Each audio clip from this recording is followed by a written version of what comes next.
नमस्कार, जय हिंद, जय भारत। भारतीय अवाम ताकत दल अपने भारतीय भाई बहनों अर्थात अपने देश भारत की जनता अर्थात अपनी भारतीय अवाम से भारतीयता आधारित आपसी श्रद्धा, भारतीयता आधारित आपसी स्नेह, भारतीयता आधारित आपसी प्रेम, भारतीयता आधारित आपसी अखलाक मोहब्बत, भारतीयता आधारित आपसी सहयोग, भारतीयता आधारित आपसी सम्मान, भारतीयता आधारित आपसी एकता, भारतीयता आधारित आपसी भाईचारा तथा भारतीयता आधारित आपसी सद्भाव को समझने व उसे आत्मसात करके वैसा ही आचरण एवं व्यवहार करने हेतु और इसके पूरे देश में प्रचार प्रसार करने हेतु और इसकी अहमियत और महत्व को प्रत्येक देशवासी को समझाकर उसे अपनाते हुए वैसा ही आचरण एवं व्यवहार करने हेतु और प्रत्येक देशवासी को अपना ही भारतीय भाई बहन मानकर, समझकर, अपनाकर उनके साथ वैसा ही और उसी अनुसार आचरण एवं व्यवहार करने हेतु सतत, सदैव और हमेशा अदब के साथ, आदर के साथ अर्ज करता है, विनती करता है। अब हम सभी लोग एक ऐसे विषय पर चर्चा करेंगे जो हमारे जो आदरणीय भारतीय भाई बहन हैं उनको इस व्यवस्था से मिलता क्या है और क्या मिलना चाहिए और भारतीय अवाम ताकत दल की इसमें क्या सोच है और जो दल हैं वो क्या कर रहे हैं और उनकी सोच क्या है, इस पर एक निष्पक्ष नज़रिया रखते हुए, दृष्टिकोण रखते हुए इस पर परिचर्चा की जाएगी। कल जो है वो जी न्यूज़ में जो daily news and analysis DNA जो सुधीर चौधरी जो जी न्यूज़ का है उसके कार्यक्रम में दिखाया जा रहा था कि महिलाओं का जो है यौन शोषण कैसे बॉलीवुड में होता है और भी सोशल मीडिया के द्वारा जो है जो ब्लैकमेल जो उनको डराना धमकाना इस टाइप से। देखिए, इस तरह के या कोई भी अपराधों की वैरायटी जैसे जैसे टेक्नोलॉजी आएगी उसकी वैरायटी बढ़ती जाएगी। उसकी जड़ में क्या है, ये सबसे बड़ी सोच का लोचा है।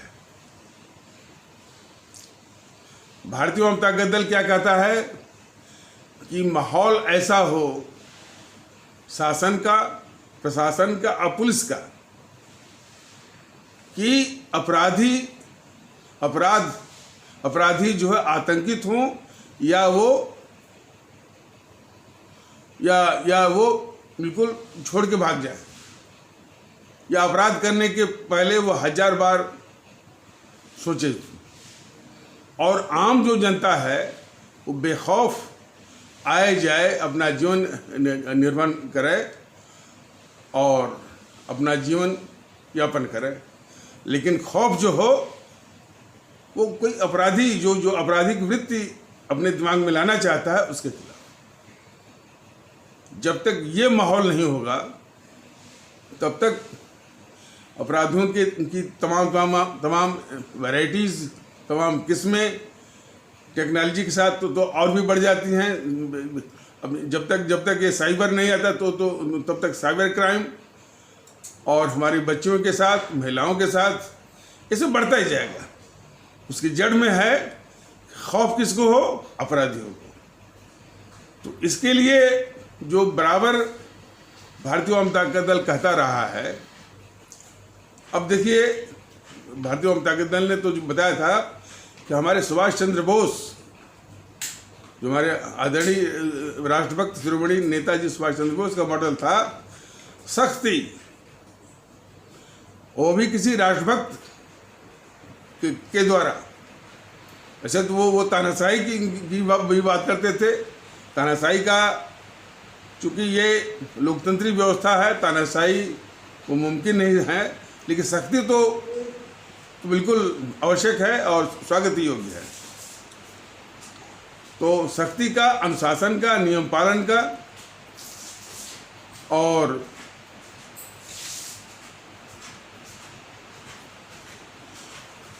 जो शासन या प्रशासन या पुलिस चुस्त हो, दुरुस्त हो, सख्त भी हो, अनुशासित हो, प्रणालीबद्ध हो और निष्पक्ष हो और प्रभावशाली हो, तब जाकर के ऐसा माहौल बनेगा कि जिसमें कोई अपराधी या अपराधी किस्म का वृत्ति अपने दिमाग में लाता है, वो डरेगा, उसको खौफ होगा। बाकी अवाम जो है बेखौफ आना जाना, चाहे वो बच्ची हो, चाहे हमारी बहू हो, बेटी हो, हमारे मजलूम हो, गरीब हो, सब बेखौफ। तो इस तरह का माहौल जो है, मॉडल बताया गया था कि हमारे आदरणीय राष्ट्रभक्त शिरोमणि नेताजी सुभाष चंद्र बोस का मॉडल, और उसमें जोड़ दीजिए हमारे आदरणीय सम्राट औरंगजेब का मॉडल, जो वो भी सख्ती, अनुशासन और नियम पालन। अब ये तो भारतीय जनता दल ने एक नमूना पेश किया कि ये जो है इसका हामिया और इसको लागू करके वो दिखाएगा। दूसरी ओर विचारों का ही लोचा है। ये पूरी एक अनारकी, अराजकता फैला करके टुकड़ों में ये बोलने की इन सबों की आदत पड़ गई। अराजकता और अराजक माहौल में असामाजिक तत्वों का, आपराधिक तत्वों का, देश विरोधी तत्वों का बोलबाला रहता है। और दूसरा, इनके देश को फायदा रहता है कि एक एक टुकड़ा उठा करके रोज जो है कुछ न कुछ अपना उपदेश जो है देने को उनको मिलता रहता है। यह समाज के लिए बहुत ही घातक है। कभी कभी महिलाओं पर, तो कभी कभी कमजोरों पर एक किस्सा उठा लिया, सत्य कथा बना दिया। इस तरह की का जो प्रचलन है, ये समाज के लिए बहुत ही घातक है। अच्छा, इन सबों ने अवधारणा में भी जो है वो प्रदूषण कर दिया है। जैसे न्याय न्याय न्याय, जब भी किसी बच्ची के साथ, महिला के साथ इस तरह से दुर्व्यवहार होता है, न्याय दीजिए, न्याय दीजिए, न्याय दीजिए। उनसे कोई ये नहीं पूछता है और आपस में कि कैसा न्याय है।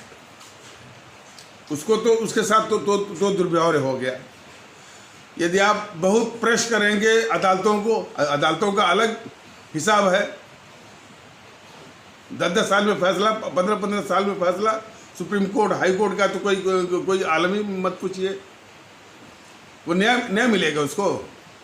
मान लीजिए आपने चारों ओर नाकाबंदी कर दी, निर्भया वाले केस में क्या होगा? पूरा तैयार था, राष्ट्रपति भवन तैयार था, गृह मंत्रालय तैयार था, केंद्र का पूरा मैंने जो है सेंट्रल गवर्नमेंट तैयार थी, और फिर इसके बाद सुप्रीम कोर्ट भी जल्दीबाजी कर रही थी, हाई कोर्ट ने भी किया, तब भी 3-4 साल लग गया। और हालांकि इसमें केजरीवाल जो है, ये तो केजरीवाल तो इस देश का गद्दार है, तो ये उसको डायलेटरी माने देर करने का में शामिल था ये केजरीवाल। तो भले 3-4 इतना सब लोग डटे रहे, तब जा करके मतलब बार बार वो राष्ट्रपति 3-4 थे उसमें ना, तो कभी वो राष्ट्रपति को दे रहा है, कभी बारी से वो दे रहा है, इसको देरी करने की। फिर भी 3-4 साल में क्या करके फांसी लगी। चलिए, क्या उन चारों को फांसी लगने से वो जो हमारी बच्ची थी निर्भया को न्याय मिल गया? ये कितना मैंने ये यानी सोच में गड्ढा है, लोचा है। हमारी बच्ची के साथ जो अमानुषिक व्यवहार हुआ, जो दुर्व्यवहार हुआ, क्या क्या क्या उसको वापस हो गया। अब कोर्ट भी यही कहती है कि हम जो दंड देते हैं वह उसको न्याय के लिए नहीं है, यह डिटरेंस के लिए है कि दूसरे के साथ ना हो। उसके साथ तो जो हो गया सो हो गया। यह अवधारणा को भी सुधारने की इनको सख्त जरूरत है। न्याय वो है कि हमारी निर्भया जैसी बच्ची को, या जैसा ये हाथरस में जैसा कांड हुआ है, कोई है, वो घटना ही ना हो, मौके पर उसको सुरक्षा मिले, मौके पर उसकी इज्जत और प्रतिष्ठा की रक्षा हो, वो न्याय है।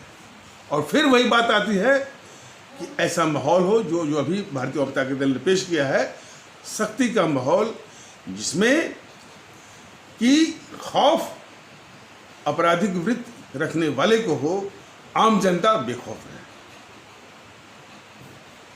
पहले तो ये लोचा वो सुधारेंगे। और जो ये टुकड़ों में वर्णन करने की जो इन समूह की आदत है, वृत्ति है, जो हैबिट पड़ी हुई है, यह भी घातक है। ये कभी भी समस्या की जड़ में कि भाई समस्या का निदान हो जाता कि पूरी जनता को फायदा हो, इसकी बात नहीं करते हैं सर ये चैनल वाले, और उससे संबंधित जो बौद्धिक वर्ग भी। लेकिन भारतीय जनता दल किसी भी समस्या जो आवाम से, हमारे आदरणीय भारतीय भाई बहनों से संबंध रखता है, उसका जड़ से समाधान हमेशा के लिए, ये फर्क है। और राजनीतिक संगठनों में और भारतीय जनता दल की सोच में। तो एक तो न्याय के विषय में भारतीय जनता दल ने बहुत स्पष्ट कहा है कि न्याय देने की जिम्मेदारी और वास्तविक उसका उत्तरदायित्व सरकार का है, पुलिस का है, वो भी मौके पर। न्याय, भारत के न्याय प्रणाली से न्याय नहीं मिलता है, और वो खुद ही कहते हैं justice delayed is the justice denied, and every time the justice is denied because of the inordinate delays. 10 साल, 20 साल, 25 साल वो पीढ़ियाँ लग जाती हैं। वो वहाँ तो न्याय है ही नहीं। एक तो वो लोचा है, फिर न्याय जो है प्रभावशाली और सामंतशाही लोगों के द्वारा न्याय खरीद लिया जाता है। गवाह खरीद लेंगे, और जो है जो इन्वेस्टिगेटिंग एजेंसी को खरीद लेंगे, डॉक्टर को खरीद लेंगे, जजेस को खरीद लेंगे, पूरा होगा। तो उधर न्यायपालिका के द्वारा जो खासकर अपराध के मामले में न्याय तो है ही नहीं, वो न्याय नहीं है। न्याय वो है कि जो मौके पर किसी के साथ वो इस तरह का हत्या हो, अपराध हो, बलात्कार हो, वो हो ही ना, उसके लिए सख्ती का माहौल।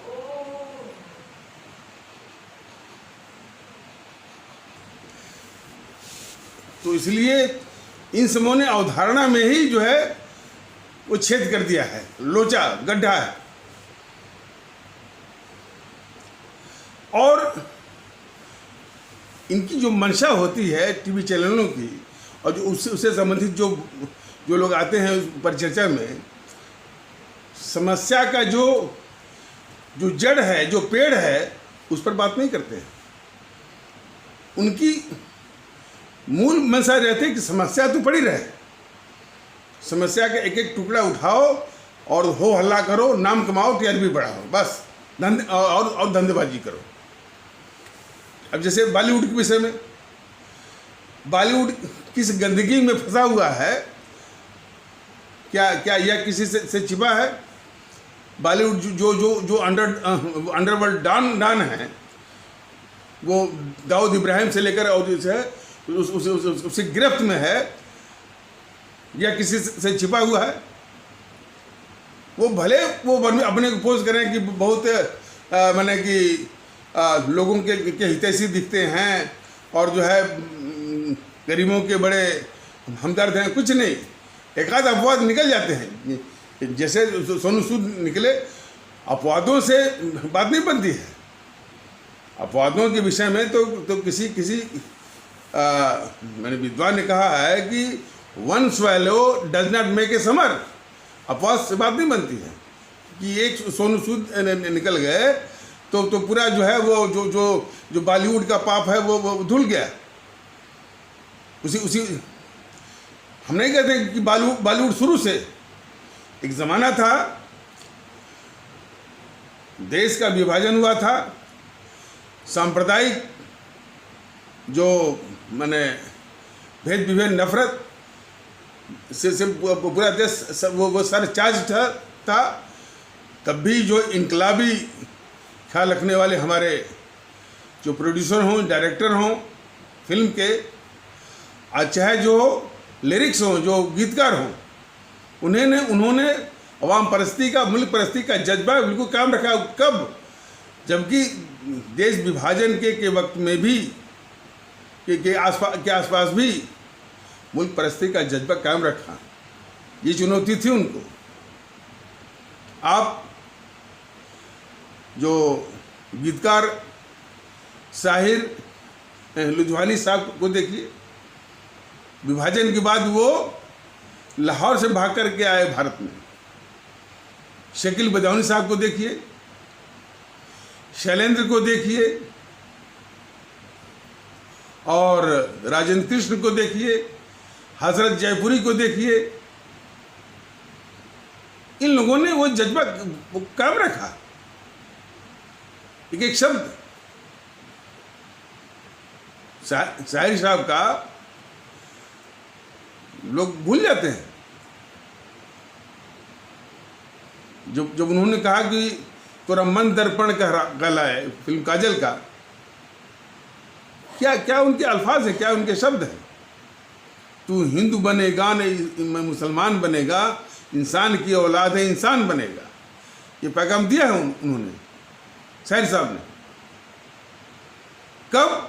जबकि देश विभाजन के बाद जो है बिल्कुल माने कम्युनली, सांप्रदायिक रूप से बहुत सरचार्ज था, बड़ा तनाव था। तभी उस चुनौतीपूर्ण वातावरण में उस जज्बे को काम रखा। महबूब साहब वो डायरेक्टर प्रोड्यूसर थे, एक से एक उन्होंने फिल्में बनाई। मदर इंडिया हो, अमर हो, कैसिफ भी रहे, और वो उनके साथ साथ और भी प्रोड्यूसर रहे, विमल राय और हिमांशु राय, और ये ऋषिकेश मुखर्जी, केदार शर्मा, एक से एक। और जो है वो पृथ्वी थिएटर से भी लोग निकले, ऐसी बात नहीं है। और जो संगीत निर्देशक लोग रहे, सचिन देव बर्मन, शंकर जयकिशन और नौशाद साहब, और फिर इसके बाद अब आपके जो है रोशन, रवि, सलील चौधरी, हेमंत कुमार, मदन मोहन, इन लोग जज्बे को गुजरा देखिए।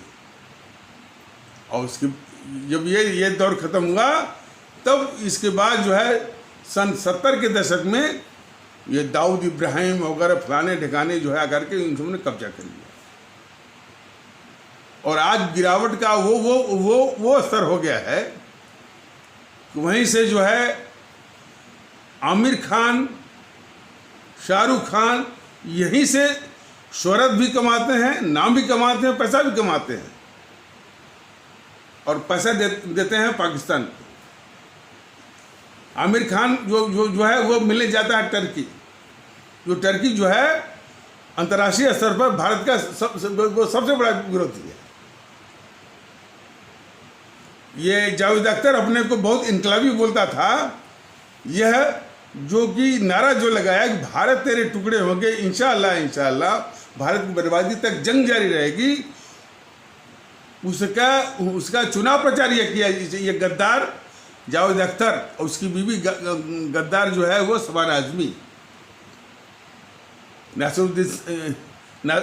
नासिरुद्दीन शाह को देख लीजिए, वो भी ऐसे ही वो आग उगलता है इस देश के खिलाफ और भारतीय समाज के खिलाफ। और वही नहीं, उसके साथ वो है विनोद कश्यप और जो है अनिल कपूर और जो है वो कौन है दीपिका पादुकोण। मैंने नाम लेने से ठीक नहीं, देश विरोधी। तो ये उनका चरित्र है। लेकिन ये सब पहले तो संरक्षण मिलता था एनपीसी वालों से। अब मोदी जी की सरकार है तब भी ये पल रहे हैं। क्या कर रहे हैं मोदी जी, क्या कर रहे हैं उनके जो सूचना प्रसारण मंत्री कौन है वो प्रकाश जावड़ेकर, कुछ नहीं, सब वही चीज है। तो ये प्रकाश जावड़ेकर की जिम्मेदारी है कि बॉलीवुड जो अपराधियों की गिरफ्त में हो गया है, देश विरोधियों की गिरफ्त में हो गया है, क्या कर रहे हैं वो। तो यही तो दिखाता है कि किस तरह से बीजेपी समाज विरोधियों के अपराधियों को और देश विरोधियों के किस तरह से पाल रही है बीजेपी और उसकी सरकार। और सबसे बड़ी बात तो ये है कि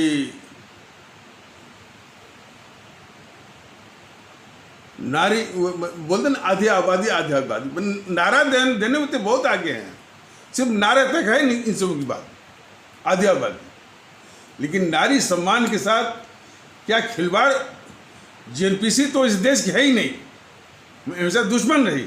लेकिन इसके बाद जो छोटे मियाँ हैं मोदी जी है, उसकी बात कही जा रही है कि मोदी जी के दिमाग में या प्रकाश जावड़ेकर के दिमाग में या किसी भी उस सरकार के दिमाग में नहीं आया कि अच्छा। और ऊपर से भारतीय सांस्कृतिक राष्ट्रवाद की बात करते हैं सब, इतने पाखंडी है बीजेपी वाले। और उनको आईना दिखाने की जरूरत है कि भारतीय सांस्कृतिक राष्ट्रवाद की जड़ में है नारी सम्मान। और तुम्हारी सरकार के चलते ये विज्ञापन की दुनिया, ये टेलीविज़न की दुनिया, ये ग्लैमर की दुनिया और सिनेमा की दुनिया नारी के साथ क्या कर रहा है, जरा देखो ना सही। हमारी बच्चियों को, हमारी बहुओं को, हमारी बेटियों को किस तरह से पेश किया जाता है और किस बुराई के जगड़न में हो। नग्नता, न्यूडिटी, ऑब्सैनिटी और वल्गरिटी, अब इसको हिंदी में क्या माने, फूहड़पन, नग्नता, ये सब के शिकार ये सब पेश करते हुए हमारी बहुओं को, बेटियों को इस तरह से पेश करते हैं।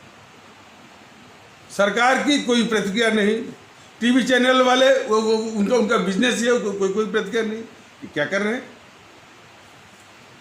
तो इस तरह से एक तो ये अभिशाप बने हुए हैं टीवी चैनल वाले, कभी भी समाज की बुराई के विषय में नहीं, बस इनको धंधा चलाना है। और यदि उनको फुर्सत मिली तो हिंदू मुस्लिम, मंदिर मस्जिद वैसा देश को कमजोर करने। तो समस्या तो जो है सो है। न्यायपालिका अपना आईना देखे कि अपराध के विषय में, उस अपराध को कम करने के विषय में क्या उसका योगदान रहा है। इसी न्यायपालिका के रहते और पुलिस व्यवस्था के रहते, वकीलों के रहते अपराधियों के हौसले बढ़े हैं, अपराधियों की संख्या बढ़ी। क्या इनकी जिम्मेदारी नहीं बनती है? अब बात करके देखिए, वकील तो वो झाड़ देंगे कोर्ट के ऊपर और पुलिस के ऊपर।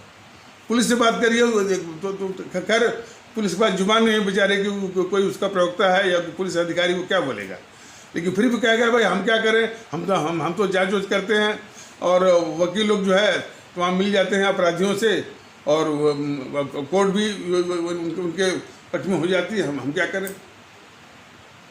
न्यायपालिका का तो कोई हिसाब ही नहीं है, न उसका कोई प्रवक्ता नहीं कुछ बोलने वाला, लेकिन सिर्फ उनकी करतूत देख लीजिए। न्यायपालिका किस तरह से न्याय को मरोड़ा जाता है, किया जाता है, और अपराध और किसी भी बड़े अपराधी का तो जो है ये बाल बांका ये न्यायपालिका जो कर पाए ही नहीं आज तक। किसी भी बड़े अपराधी का ये न्यायपालिका पूरी न्याय प्रणाली उसका बाल बांका तक नहीं कर पाई।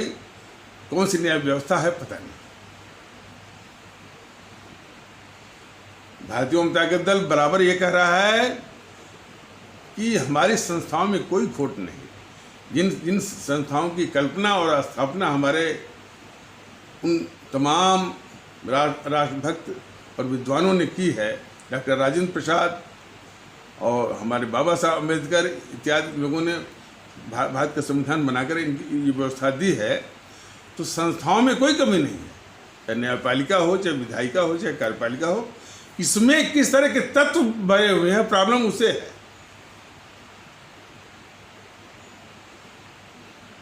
तो जनता को क्या मिलेगा? मतलब कि इस जुडिशरी में अब अभी भी जीएनपीसी, गांधी नेहरू परिवार चंडाल चौकड़ी काकस के कुछ एजेंट जरूर मिलेंगे। इन कम्युनिस्टों के एजेंट जरूर मिलेंगे। एक मैंने बताया था ना कि वो था वीआर कृष्णा अय्यर, पक्का वो कम्युनिस्ट वाला था, सुप्रीम कोर्ट तक आया था जज बन करके। तो हमारी आवाम को मिलता क्या है, इस पर किसी को शर्म नहीं है। आम जनता सुप्रीम कोर्ट में जाइए, आम जनता के लिए जो वकील फीस लेते हैं 2-2 लाख, 4-4 लाख, 10-10 लाख, और मुश्किल से 50 सेकंड में, 30 सेकंड में उसको खारिज। वहीं पर यदि कपिल सिब्बल के खड़े हो जाए, प्रशांत भूषण के खड़े हो जाए तो उनकी फाइल भी खोल देंगे और उनको सारा बेल तेल सब वो सब मिल जाएगा। ये तो न्यायपालिका है। और ये तो कई बार केसेस आए हैं कि जो है वो कोर्ट फिक्सर्स की गिरफ्त में है ये सुप्रीम कोर्ट। तो सारी बातों को मैंने आम जनता के दृष्टिकोण से इन मैंने जो न्यायपालिका है इसकी भूमिका बिल्कुल व्यर्थ लगती है, बिल्कुल बेकार लगती है। लेकिन इसके लिए सिर्फ न्यायपालिका ही जिम्मेदार है, यह कहना भी गलत है। हम किस तरह के तत्वों को व्यवस्था में जब हमको चुनने का वक्त आता है, कभी भी ध्यान नहीं देते कि किस तरह के हम तत्वों को भेज रहे हैं। अब जैसे बिहार का चुनाव हो रहा है, ये आरजेडी घोर जातिवादी है। रिपोर्ट आ रही है कि उसके सबसे अधिक जो है वो एमएलए चुने जाएंगे। क्या ये खतरनाक स्थिति है? नहीं है। और खतरनाक स्थिति है तो कितने लोगों को चिंता है, ये भी है। तो स्थिति ये गंभीर है। और मोदी जी इसी स्थिति की ओर ध्यान न देने के लिए एक्सप्रेसवे लो, हाईवे लो, फलाने लो, इसकी उतनी जरूरत नहीं है। कम से कम अपना दृष्टिकोण हम सही करें कि जातिवादी शक्तियाँ जो है मजबूत हो रही हैं, ये देश के लिए खतरा है। वो बोला था ना चिराग पासवान कि ये नीतीश जीत जाएंगे तो बिहार हार जाएगा। अरे नीतीश जीत जाए, चाहे चिराग पासवान जीत जाए, चाहे तेजस्वी जीत जाए, चाहे लालू जीत जाए, ये भारत का समाज हार जाएगा, आवाम हार जाएगी, या देश हार जाएगा। ये देश को जीतना है तो इन सारी शक्तियों को हराना होगा।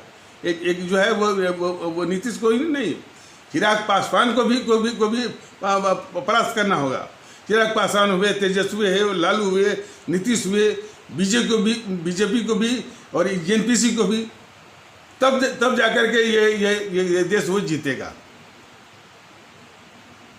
और ये कितनी खतरनाक स्थिति है, इसकी चिंता भी लोगों को नहीं है।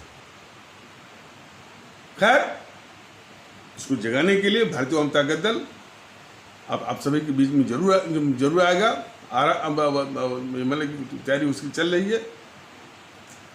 लेकिन इतना ही मानिए कि जो भी इस तरह से जातिवादी शक्तियां, भले उनको वोट मिल रहा है, बरगला करके जो है बरगला करके, और जो है जातिवाद का नशा दे करके, जातिवाद की अफीम सूंघा करके, जो भी है, यह भारतीय समाज के लिए बहुत खतरनाक जो संकेत है।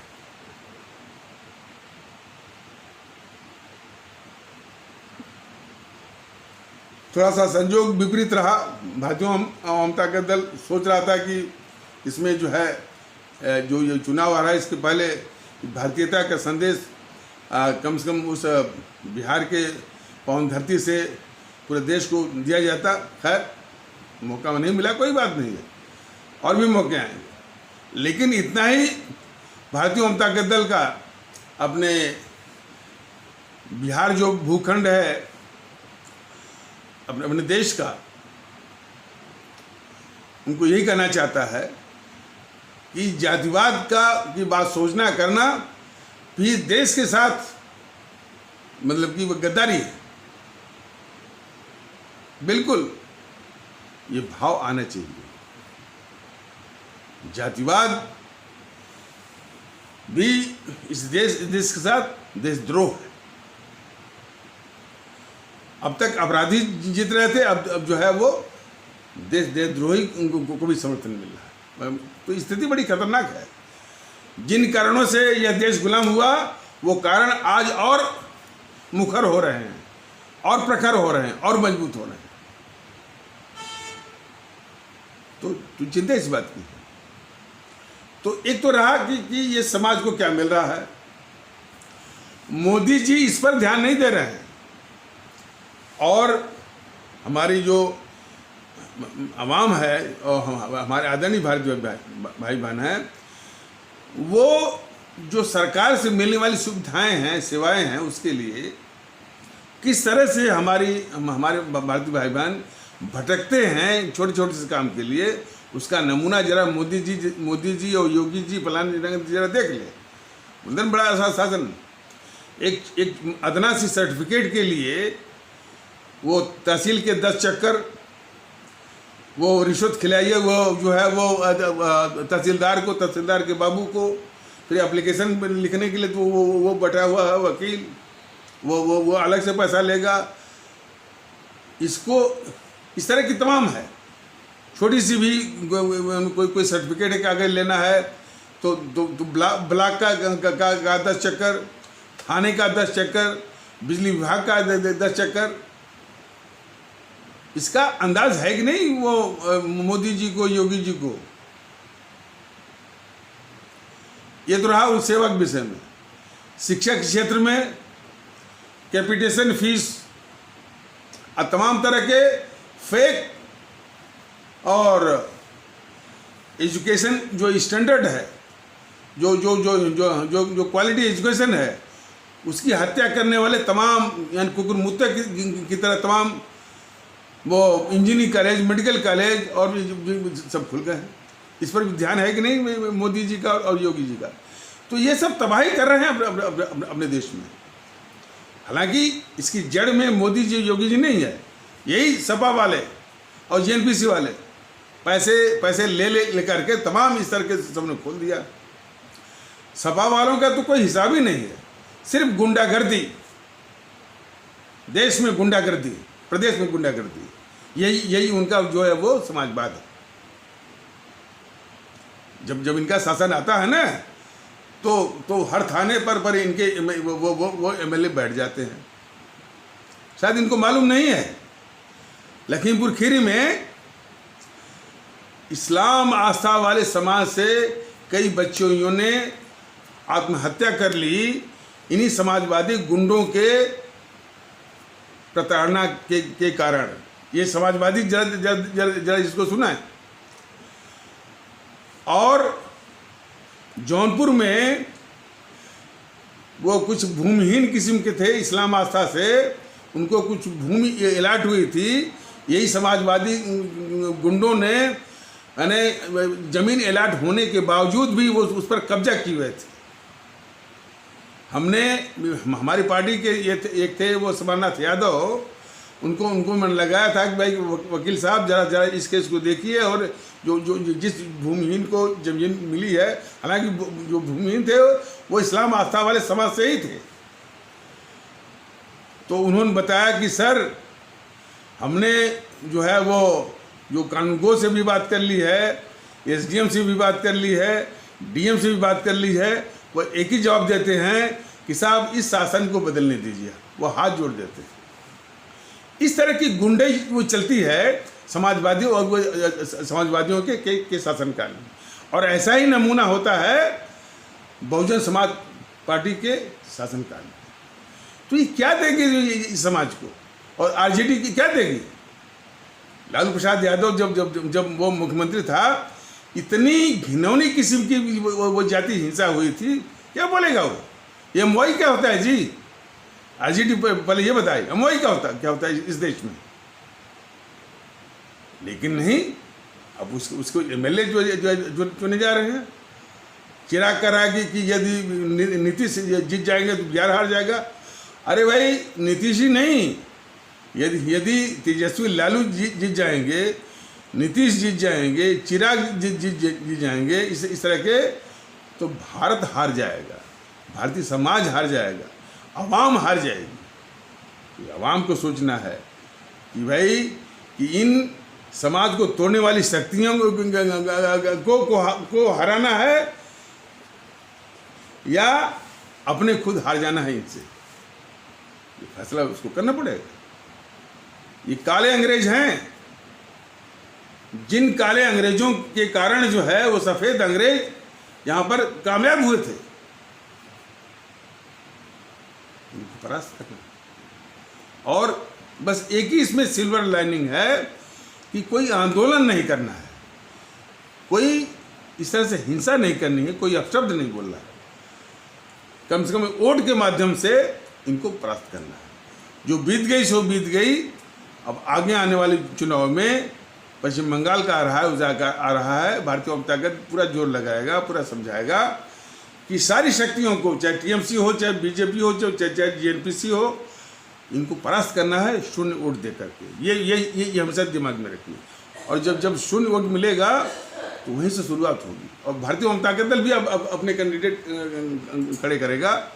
और कैंडिडेट के विषय में भारतीय जनता दल ने पहले ही बताया कि पहले वो पात्र लोगों को ही खड़ा करेगा। पात्र से मतलब है कि जो सच्चे अर्थों में राष्ट्रभक्त होंगे, समर्पित होंगे, कर्तव्यनिष्ठ होंगे और चरित्रवान होंगे। और यही चीज़ पर रखने की जरूरत है। अपनी आवाम को भी इन्हीं सब चीज़ों को परखने की आवश्यकता है। वो भी परखें। और यदि उस कैपेसिटी पर यदि भारतीय जनता दल का भी उम्मीदवार खरा उतरता नहीं दिखता है तो उसको भी समर्थन मत दीजिए आप। लेकिन आपका मूल्यांकन जो है बिल्कुल सही होना चाहिए कि राष्ट्रभक्ति के विषय में, समर्पण के विषय में, कर्तव्यनिष्ठा के विषय में और चरित्रवान के विषय में। तो मुख्य शुद्धिकरण जो है, करेक्शन जो है, वो अपनी आवाम से होने की जरूरत है।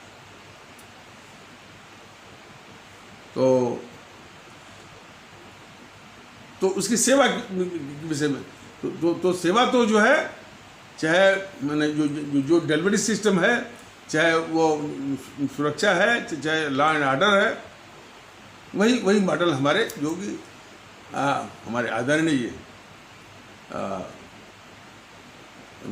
राष्ट्रभक्त शिरोमणि नेताजी सुभाष चंद्र बोस का जो उन्होंने एक मॉडल दिया था, जो एक अनुकरणीय जो है एक नमूना दिया था, और हमारे आदरणीय सम्राट औरंगजेब जी, इसी से हम आवाम को बिल्कुल निर्भय और बेखौफ और माने उनको माहौल दे पाएंगे और उनकी सेवा कर पाएंगे, और जो है और उनको भारतीय नागरिक का इज्जत प्रतिष्ठा उनको बख्श पाएंगे।